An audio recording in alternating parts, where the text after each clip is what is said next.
Good morning, Vande Mataram, जय श्री राम। आज हम जिस टॉपिक चर्चा करने वाले वह टॉपिक है धर्मनिरपेक्षता की समझ। मतलब धर्म निरपेक्षता होती क्या है। देखिए, सबसे पहले हमारे सामने एक क्वेश्चन आता है कि धर्मनिरपेक्षता क्या है। धर्म को राज्य से अलग रखने की अवधारणा ही धर्मनिरपेक्षता कहलाती है। मतलब धर्म को राज्य पे जोड़कर ना रखकर धर्म और राज्य दोनों को अलग रखना धर्मनिरपेक्षता कहलाती है। भारतीय संविधान में भी प्रत्येक धर्म के व्यक्ति को अपने धार्मिक विश्वासों और तौर तरीकों के आधार पर अपना जीवन यापन करने की स्वतंत्रता दी गई है। यहाँ पर राज्य किसी व्यक्ति के साथ में धर्म के आधार पर भेदभाव नहीं करता है, ना ही राज्य किसी विशेष धर्म को मान्यता प्रदान करता है। हमारे यहाँ पर सभी धर्मों के लोगों को अपने आधार पर अपने धर्म का प्रचार प्रसार करने की स्वतंत्रता दी गई है। अब देखिए, दूसरा क्वेश्चन है हमारे सामने, धर्म को राज्य से अलग रखना महत्वपूर्ण क्यों है। देखो, सीधी और सिंपल बात यह है कि धर्म को राज्य से अलग रखने में लोकतंत्र की भलाई है। कैसे? देखिए, दुनिया के बहुत से लोकतांत्रिक देश है जिन देशों में हो सकता है किसी धर्म को मानने वाले लोगों की संख्या ज्यादा होगी। अब मान लीजिए, अगर वो जिनकी संख्या ज्यादा है वो सत्ता में आ जाते हैं तो हो सकता है वो जो अल्पसंख्यक व्यक्ति है, जिनका धर्म के आधार पर जो अल्पसंख्यक व्यक्ति है, उनके हितों की वो रक्षा न कर पाए, उनके अधिकार छीन ले। साथ ही ये भी हो सकता है कि बहुसंख्यक लोग सत्ता में आने के बाद में राजनीतिक शक्तियों का प्रयोग कर आर्थिक संसाधनों का प्रयोग कर उन पर दबाव बनाए। अपनी निरंकुशता के आधार पर हो सकता है कि उनके धर्म और विचारों को मानने की आजादी पर प्रतिबंध लगा दे। इसलिए धर्म की रक्षा करने के लिए धर्म को राज्य से अलग रखना महत्वपूर्ण है, वरना जो सत्ता में आने वाले बहुसंख्यक लोग हैं वो अपनी ताकत के दम पर हो सकता है अल्पसंख्यक धर्म के व्यक्तियों को नुकसान पहुंचाए। अब ये तो बात थी धर्म को राज्य से अलग रखना महत्वपूर्ण क्यों इस पर, और धर्मनिरपेक्षता की। अब देखिए, भारतीय धर्मनिरपेक्षता क्या है। मतलब भारत में धर्मनिरपेक्षता को कैसे माना गया है और भारत की धर्म के प्रति नीति क्या है। देखिए, भारतीय धर्मनिरपेक्षता संविधान में स्पष्ट रूप से स्पष्ट कर दिया गया है कि किसी भी व्यक्ति के साथ में धर्म के आधार पर भेदभाव नहीं किया जाएगा। यहाँ पर कोई राजकीय धर्म नहीं है। आप लोगों को पता होगा कि अमेरिका में ईसाई धर्म जो है राजकीय धर्म है और पाकिस्तान में इस्लाम धर्म को राजकीय धर्म का दर्जा दिया गया है। आज वहाँ पर इस्लाम धर्म को छोड़कर बाकी धर्मों के लोगों के साथ में भेदभाव किया जाता है, परंतु हमारा भारत दुनिया का इकलौता ऐसा देश है जहां पर धर्म के आधार पर भेदभाव नहीं किया जाता है। इसी आधार पर हमारे देश को विविधता में एकता वाला देश कहा जाता है। भारतीय संविधान के अंतर्गत ही भारतीय नेताओं ने, भारतीय संविधान निर्माताओं ने संविधान बनाते समय ही स्पष्ट कर दिया था कि यहाँ पर किसी विशेष धर्म को विशेष दर्जा नहीं दिया जाएगा। उसी के आधार पर आज भी किसी विशेष धर्म को हम ज्यादा तवज्जो नहीं देते हैं। हमारी नजरों में सभी धर्म समान है और संविधान के अनुसार सभी नागरिकों को अपने धर्म की रक्षा करने, उसका प्रचार प्रसार करने की स्वतंत्रता दी गई है। अब भारतीय धर्मनिरपेक्षता बताई गई है, कोई एक धार्मिक समुदाय किसी दूसरे समुदाय को ना दबाए। धर्मनिरपेक्षता क्यों बनाई गई है? क्योंकि कोई भी एक जो धार्मिक समुदाय है, जैसे मान लीजिए हमारे यहाँ पर अलग अलग धर्मों को मानने वाले लोग होते हैं, हिंदू भी है, मुसलमान भी, सिख भी है, ईसाई भी है, जैन भी है, बौद्ध भी है। अब बहुसंख्यक लोग जैसे मान लीजिए हिंदू है, मुसलमान है, सिख है, वो किसी दूसरे धर्म के व्यक्ति को धर्म के आधार पर ना दबाए, उसके लिए धर्मनिरपेक्षता, भारतीय धर्मनिरपेक्षता है। साथ ही कुछ लोग अपने ही धर्म के अन्य सदस्यों को न दबाए। साथ ही हमारे धर्म में, जैसे मान लीजिए हिंदू धर्म है, हिंदू धर्म में बहुत सी मान्यताओं को मानने वाले बहुत से समाज के लोग रहते हैं। अब हमारे समाज के लोग निचले समाज के लोगों को ना दबाए, उसके लिए भी भारतीय धर्मनिरपेक्षता बनाई गई है। और तीसरी है, राज्य न तो किसी खास धर्म के को जनता पर थोपेगा। मतलब ऐसा नहीं है कि ये हिंदुस्तान है तो यहाँ पर हिंदू धर्म को ही आपको मानना पड़ेगा, ऐसी व्यवस्था राज्य नहीं करेगा।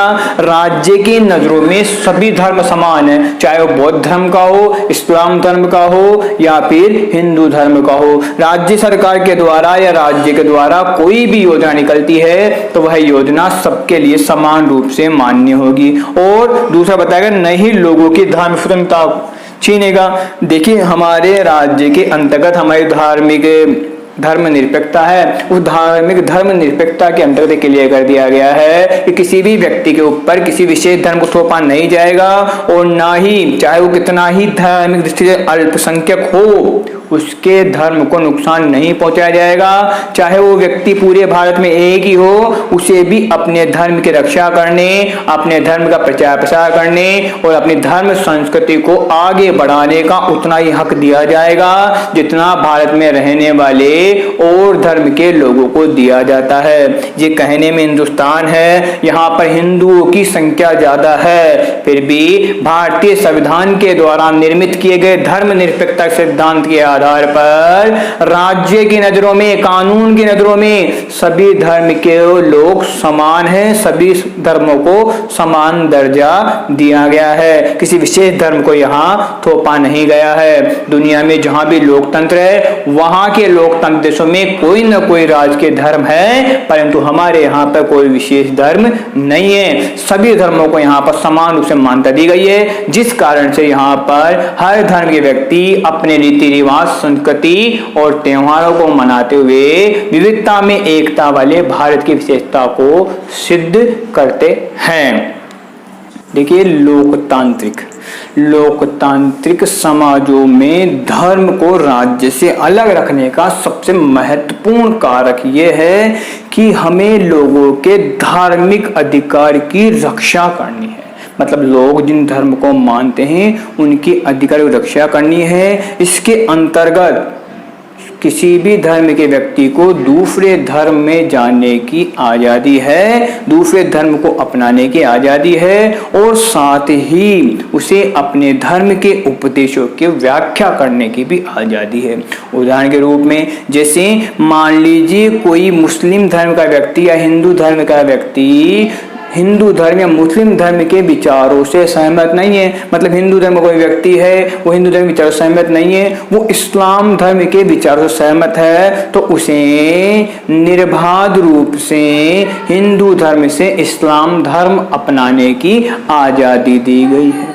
उसी प्रकार अगर कोई इस्लाम धर्म का व्यक्ति इस्लाम धर्म से पूरी तरह संतुष्ट नहीं है, उसके विचारों से सहमत नहीं है, वो हिंदू धर्म को अपनाना चाहता है, तो यहाँ पर हिंदू धर्म को अपनाने की उसे आज़ादी दी गई है। क्योंकि लोकतांत्रिक समाजों में लोगों के द्वारा सरकार बनती है, लोगों के द्वारा शासन सत्ता तैयार होती है, तो यहाँ के लोगों को धर्म के आधार भेदभाव ना कर अपने धर्म की धार्मिक उपदेशों, धार्मिक विचारों की व्याख्या करने की खुली छूट दी गई है।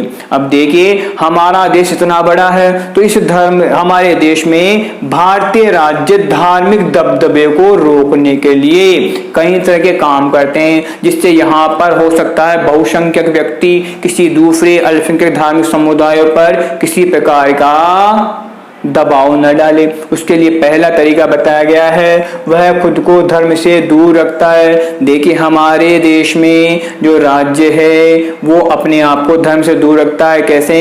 हमारे देश में किसी विशेष धर्म के हाथों में शासन की बागडोर नहीं है, मतलब यहाँ पर कोई विशेष धर्म के व्यक्ति को सत्ता नहीं दी गई है, यहाँ पर सभी धर्म समान है और बागडोर जो है लोकतांत्रिक रूप से चुनकर आने वाले प्रतिनिधि के हाथ में है। तो कुल मिलाकर वह खुद को धर्म से रखता है, मतलब यहाँ पर किसी विशेष धर्म के हाथों में सत्ता की बागडोर नहीं है और ना ही किसी विशेष धर्म का समर्थन यहाँ की सरकार करती है, यहाँ का शासन करता है। दूसरा तरीका अपनाते हैं अहस्तक्षेप की नीति। देखिए, भारतीय संविधान के द्वारा धर्मनिरपेक्ष नीति अपनाई गई है। उसके आधार पर प्रत्येक व्यक्ति को अपने धर्म को मानने, उसका प्रचार प्रसार करने और साथ ही अपने धर्म की संस्कृति रीति रिवाजों की रक्षा करने का अधिकार दिया गया है। उसके आधार पर भारत सरकार किसी भी विशेष जो धर्म का व्यक्ति है उस व्यक्ति विशेष धर्म के व्यक्ति को विशेष छूट देकर उसके धर्म की या साथ ही उसके धार्मिक रीति रिवाजों की रक्षा करता है। उसके लिए उदाहरण दिया गया है। देखिए, हमारे यहाँ पर जब भी कोई व्यक्ति वाहन चलाता है, मोटरसाइकिल चलाता है, तो उसे हेलमेट अनिवार्य रहता है। परंतु कुछ जगहों पर जाकर सिख समुदाय के लोग जो पगड़ी बांधते हैं, उनकी पगड़ी को ध्यान में रखकर धर्म से उसे जोड़कर उन्हें बहुत बार उस हेलमेट की अनिवार्यता से छूट दे दी जाती है। ऐसा नहीं है कि भारत सरकार धार्मिक मामलों में दखल देती ही नहीं है। भारत सरकार धार्मिक मामलों में दखल देती है, परंतु वह उन्हीं मामलों में दखल देती है जो मामले में दखल देना उनके लिए अनिवार्य हो जाता है। तीसरा तरीका है हस्तक्षेप का, मतलब भारत सरकार कुछ धार्मिक मामलों में हस्तक्षेप करती है। जैसे बहुत से धर्मों में ऐसे समाज होते हैं जहां पर ऊंच नीच का भेदभाव किया जाता है, या इस आधार पर दूसरे लोगों दबा दिया जाता है कि वो आर्थिक या सामाजिक रूप से किसी दूसरे समुदाय से पिछड़े हुए हैं, तो उसके आधार पर उनको दबा दिया जाता है। उनके साथ ऊंच नीच का छुआछूत का व्यवहार किया जाता है। तो इस प्रकार से व्यक्ति की स्वाभाविक प्रतिभा का विकास नहीं हो पाता है। तो स्वाभाविक प्रतिभा का विकास करने के लिए और लोगों को छुआछूत के बंधन से मुक्त कराने के लिए भारत सरकार ने इस धार्मिक जो ऊंच नीच थी, इस भेदभाव के लिए एक कानून बनाया, छुआछूत कानून, जिसको मानने पर, छुआछूत व्यवहार करने पर भारत सरकार के द्वारा से कठिन दंड का प्रावधान भी यहाँ पर किया गया है। साथ ही देखिए, भारत सरकार के द्वारा उन मामलों में भी किसी धर्म के निजी जो मामले हैं उसमें भी दखल देने का प्रावधान भारत सरकार ने इसमें कर रखा है। कैसे? जैसे मान लीजिए किसी माता पिता की संपत्ति है, उस संपत्ति में सबका बराबर का अधिकार है, तो इसको भी भारत सरकार बीच में दखल अंदाजी देकर उन अधिकार को लागू कर सकती है। साथ ही भारत सरकार हर व्यक्ति को अपने धार्मिक विचारों के आधार पर जो रीति रिवाज है, उन रीति रिवाजों से अगर किसी व्यक्ति के अधिकारों का हनन होता है तो उसमें भी भारत सरकार दखल अंदाजी दे सकती है। क्योंकि भारत में धार्मिक समुदाय के कानून से ज़्यादा, किसी विशेष धार्मिक समुदाय कानून से ज़्यादा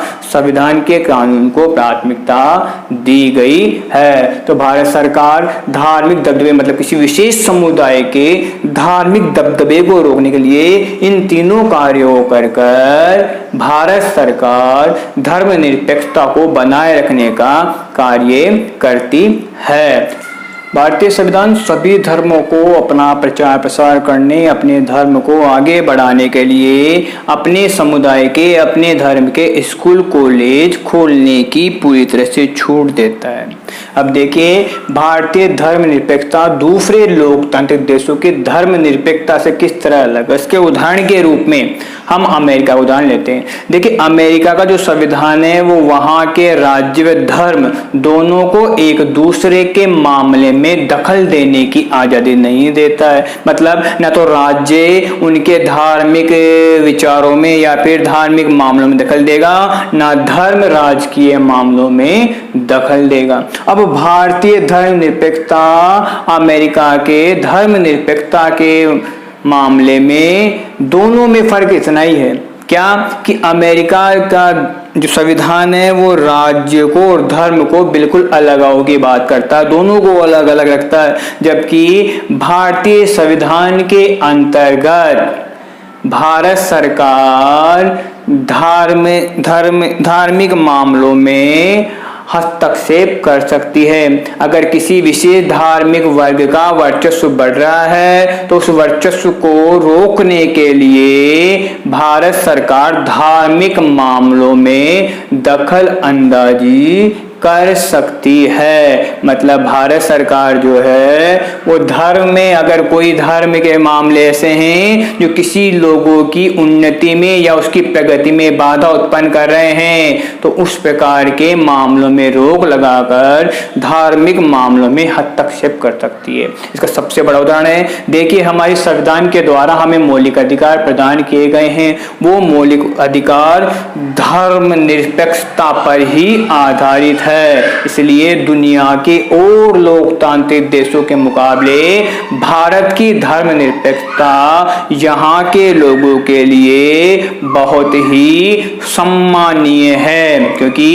इसी के दम पर आज 70 साल गुजर जाने के बाद भी भारत के लोग कई धर्मों के होते हुए भी एक होकर रहते हैं। सभी अपने त्योहारों में, वार त्योहार संस्कृति में एक दूसरे के धर्म को नीचा ना दिखाकर उसके पक्ष में उन त्योहारों को खुशी खुशी मनाते हैं। इसमें सबसे बड़ा योगदान जो है वो भारतीय संविधान के द्वारा दी गई धर्म निरपेक्षता सिद्धांत के आधार पर